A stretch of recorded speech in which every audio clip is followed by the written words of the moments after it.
கோபி பார்த்துட்டிங்களா இனியாவை எப்படின்னு கல்யாணம் பண்ணிக்க நான் உயிரோடு இருக்கும்போது உன் கல்யாணத்தை பார்த்துட்டு போயிடுறேன் அப்படின்னு சொல்லிட்டு இன்டெரக்டாக பார்த்தீங்கன்னா ஃபோர்ஸ் பண்ணுறாங்க. வித்யாவுமே வந்துட்டு பார்த்தீங்கன்னா தான் பங்குக்கு அவங்களும் ஃபோர்ஸ் பண்ண இனியாவுக்கு பார்த்தீங்கன்னா என்ன பண்ணுறதுன்னு தெரியாமல் பாக்கியா கிட்ட சொல்ல பாக்கியாவுமே வந்துட்டு உனக்கு எது சரின்னு படுதோ அதை பண்ணு, நான் சொல்கிறேன் உங்கள் டேடி சொல்கிறாரு அவங்க இவங்கன்னு சொல்லிட்டு பார்த்தீங்கன்னா யார் சொல்கிறதையும் நீ பேச்சு மைண்டில் ஏற்றிக்காத, உனக்கு எது சரின்னு படுதோ அப்படி அப்படின்ற மாதிரி சொல்ல. ஏன்னா நானும் அந்த நிலமையில தான் இருந்தேன்.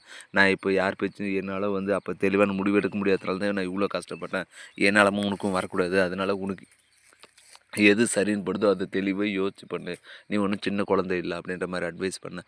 சரிம்மா நான் வந்து படிக்கணும், படித்து இன்னும் நல்ல நிலைமைக்கு போகணும், அதுதான் தான் என் மைண்டில் இருக்குது அப்படின்னு சொல்ல உடனே சரி அப்போ அதுபடியே பண்ணு, யார் சொன்னதையும் நீ மைண்டில் ஏற்றுக்காது அப்படின்ற மாதிரி சொல்லிடுறாங்க. சரின்னு சொல்லிட்டு இனியா பார்த்தீங்கன்னா ஒரு தெளிவான முடிவில் வர கோபி பார்த்தீங்கன்னா இனியாவை கால் பண்ணி வர சொல்லிட்டு ரெஸ்டாரண்ட்டு கூப்பிட்டு போய் பார்த்தீங்கன்னா சுதா ஒரு பையனும் அங்கே வர 2 பேரும் பார்த்தீங்கன்னா பேச வச்சா ஓரளவுக்கு கிளாரிட்டி கிடைக்கும் அப்படின்னு சொல்லிட்டு பார்த்தீங்கன்னா இனியாவை சுதாகர் பையனோட பேச வைக்கிறாங்க. அவங்க 2 பேரும் பேசிகிட்டு இருக்கிறத பார்த்து கோபி பார்த்தீங்கன்னா ரொம்ப சந்தோஷப்படுறாங்க. அப்போ இனிய நல்லபடியாக பேசுகிறா அப்படின்னா அவளுக்கும் சம்மதமாக இருக்கும் அப்படின்னு சொல்லிட்டு பார்த்தீங்கன்னா கோபியும் ஒரு அளவுக்கு நம்ம மைண்டில் ஏற்றிடுறாரு. ஆனால் இனியா பார்த்தீங்கன்னா வேண்டா வெறுப்பாக தான் அவங்ககிட்ட பேசிகிட்டு இருக்காங்க. இன்னொரு பக்கம் பார்த்தீங்கன்னா சுதாகர் இருந்துட்டு இந்த கல்யாணத்தை வச்சு வந்துட்டு பாக்கியோட ஒரு ரெஸ்டாரண்ட்டை வாங்கிடலாம் அப்படின்ற மாதிரி பிளான் போட்டு இருக்கேன்.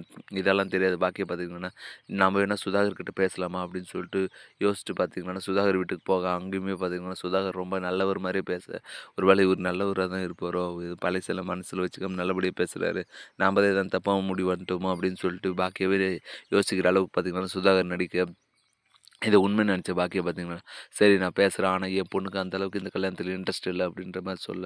ஏன் இப்படி சொல்கிறீங்க, நாங்கள் இவ்வளோ இடத்துலையும் பொண்ணு பார்த்தோம், ஆனால் வந்து உங்கள் குடும்பம் வந்து ரொம்ப நல்ல குடும்பம், உங்கள் பொண்ணு வந்து ரொம்ப நல்ல அப்படின்ற மாதிரி சொன்னாங்க, அதனால தான் வந்துட்டு நாங்கள் வசதி வாய்ப்பெல்லாம் பார்க்காம உங்கள் வீட்டில் வந்து சம்மதம் பண்ணியிருக்கோம், நீங்கள் ஏன் வேணான்னு சொல்கிறீங்க அப்படின்ற மாதிரி சொல்ல. இல்லை அது வந்து இப்போ என் பொண்ணு வந்து படிக்கணும்னு நினைக்கிறா, அவளுக்கு இப்போ கல்யாணத்துலலாம் இன்ட்ரெஸ்ட் இல்லை அப்படின்னு சொல்ல. தாராளமாக படிக்கட்டுமே, கல்யாணம் பண்ணதுக்கப்புறம் எவ்வளோ படிக்கணுமோ படிக்கட்டும் அப்படின்னு சொல்ல. பாக்கியாவுமே வந்துட்டு பார்த்தீங்கன்னா என்னதான் இருந்தாலும் கல்யாணத்துக்கு முன்னாடி கிடைக்கிற ஃப்ரீடம் வந்து கல்யாணத்துக்கு ஆனதுக்கப்புறம் கிடைக்காதில்ல அப்படின்ற மாதிரி சொல்ல.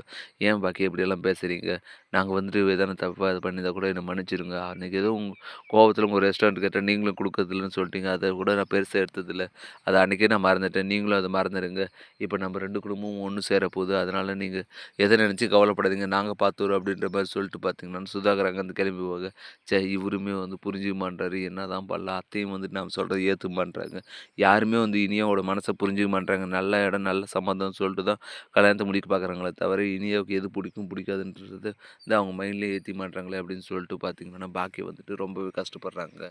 இப்படி தான் வரப்போகிற எபிசோடு வந்து நடக்க போகுது. அடுத்து என்னெல்லாம் இன்ட்ரெஸ்டிங்காக நடக்க போகுதுன்றதை நான் பொறுத்து தான் பார்க்கணும். மேலே இது மட்டும் அப்டேட்ஸ் தெரிந்து கொள்ள மறக்காம நம்ம சேனலை சப்ஸ்கிரைப் பண்ணிட்டுருங்க, கூடவே பெல் பட்டன் அழுத்துங்க, அப்போ தான் நான் போடுற ஒவ்வொரு வீடியோ உங்களுக்கு நோட்டிஃபிகேஷன் வரும். தேங்க்யூ.